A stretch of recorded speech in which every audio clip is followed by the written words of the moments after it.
In this video, we're going to talk about equality, and for level 2, we're really focusing on what it means to be equal or equivalent, so that when we have an unknown value, we can solve it.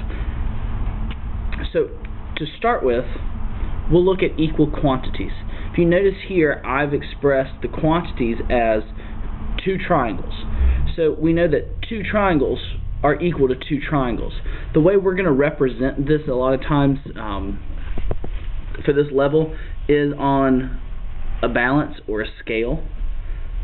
And so it gives a nice visual to you to say that the two triangles on either side of the scale will be equal. It'll make the scale balance. So if I were to take one triangle off of the scale, the side with two triangles would go down while the other would go up because they were not equal. So with equations, what that means is we're looking at an equation with an unknown value, and we want to figure out the value that will make the equation true, will make both sides equal. In this situation, we know our math facts, so we know that 3 makes the left side of the equation equal to 5, and since the right side is equal to 5, we know that they are equal. So then in the next portion or section is what a solution actually means. So in the previous example here, 3 would be a solution to this equation. Now we're given an equation with what's called a variable. Now in an equation with a variable, we want to be able to find a solution, which is just a value of the variable that makes the statement or equation true. In this situation, they give us a solution set, and we have to select the solution. So in order to select the solution, we have to substitute values from the set into our variable to see if they are equal. So in this case, I'll take 4 and substitute it in for y, and say 3 times 4 is 12. 12 plus 9 gives me 21. 21 is not equal to 5, therefore 4 cannot be the solution. So then I try again. Substitute the value of 2 in for 3, and I have for y, and 3 times 2 is 6. 6 plus 9 gives me 15. 15 is not equal to 5, therefore 2 is not in my solution set. So let's check the remaining value. So negative 2 substituted for y. 3 times a negative 2 gives me a negative 6. Negative 6 plus 9 gives me 3. And 3 is not congruent to 5 or equal to 5 either. Therefore, there is no solution. Or at least no solution given. And when we get moving later on, we'll actually be able to figure out how to solve these types of equations for a solution. So in order to do that, though, we have to look at the properties of equality. And the properties of equality are, think of the golden rule in math. What you do to one side, you have to do to the other. Alright, so if I wanted to solve this equation, x minus 3 equals 9, I would have to add 3 on both sides. And so when I do this, I'm having to physically add 3 to both sides.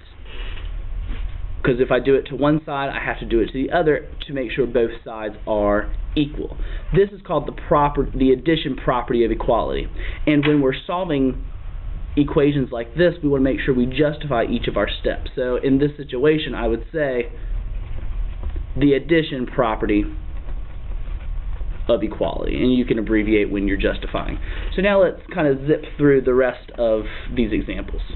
So when I have the subtraction property of equality, the subtraction property of equality is when I have addition in the original equation, and I have to subtract in order to solve. So notice I am subtracting 3 on both sides. This is the subtraction property, when you subtract on both sides in order to maintain equality. And so when I do this, plus 3 minus 3 is 0, which leaves me with an x. and then 9 minus 3 will give me a 6. So then I have a solution of x equals 6. In the previous example that I neglected to solve, 9 plus 3 gives me 12. So the next property is the multiplication property of equality. So notice in this expression I have x divided by 3 equals 9. Well, in order to solve this, I have to multiply. So I have to multiply to cancel out the 3 on the left-hand side. Now, if I do that to the left-hand side, I must do that to the right-hand side as well in order to maintain equality. So notice I multiplied on both sides. This is the example of the multiplication property of equality. And so divided by 3 and multiplied by 3 cancels out to a 1, which would leave me with x, and then 9 times 3 would give me 27. And so the solution to this example would be x is equal to 27. The last property of equality we're going to talk about is the division property of equality. Now, the division property of equality is used when I have multiplication in the original equation. And so in order to solve, I have to divide on both sides. This is called the division property of equality. And so when I do this, the multiply by 3, divide by 3 cancel, and I'm left with x. And then I have 9 divided by 3, which is 3. So that's just simplifying, and I get the solution to this example, x is equal to 3.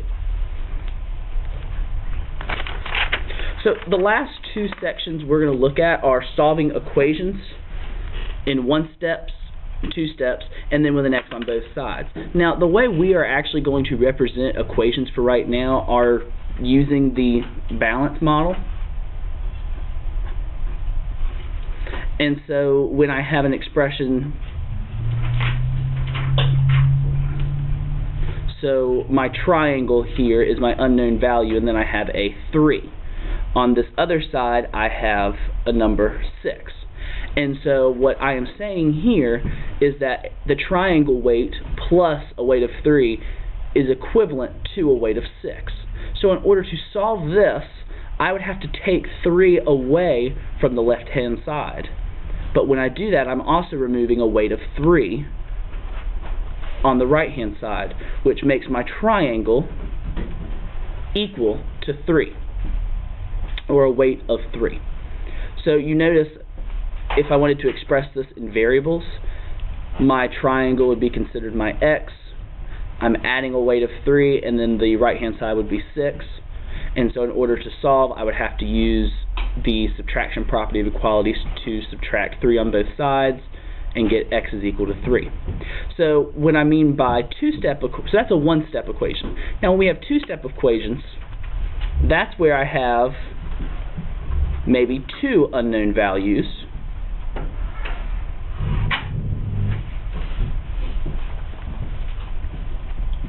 such as this example, where I have 2 triangles, a weight of 3, and a weight of 12 on the right-hand side. That is saying that these 2 triangles plus a weight of 3 is equal to a weight of 12. So if I want to figure this out using this model, I would first take away my weight of 3, leaving me with a weight of 6 on the right-hand side. And then I would be left with 2 triangles of equal weight are equal to a weight of 6. And so what 2 values equal 6, we know as the one triangle has to be 3, because 3 plus a weight of 3 equals 6. Alright, and I would express this using algebraic models by saying 2 of my unknown plus 3 is equal to 12, and then I would solve. The last model that I want to show you is when I have a triangle on both sides. So an unknown weight on both sides. If we know, once again, that our triangles are all of equal weight, first off, in order to solve, I would take away one triangle from both sides in order to maintain the balance of my scale, and I would be left with 3 on the left-hand side, and then an unknown weight plus a weight of 6. So then I would have to take away my weight of 6 so I could have my triangle by itself on one side. But when I do that, I have to remove a weight of 6 on the left-hand side, which by taking away 6 from 3, we are left with a negative weight, or -3, which makes my triangle equal to -3. This type of balance model will be helpful when we are trying to balance and solve equations, and then we will take it to the algebraic model that's represented here. Thanks for watching.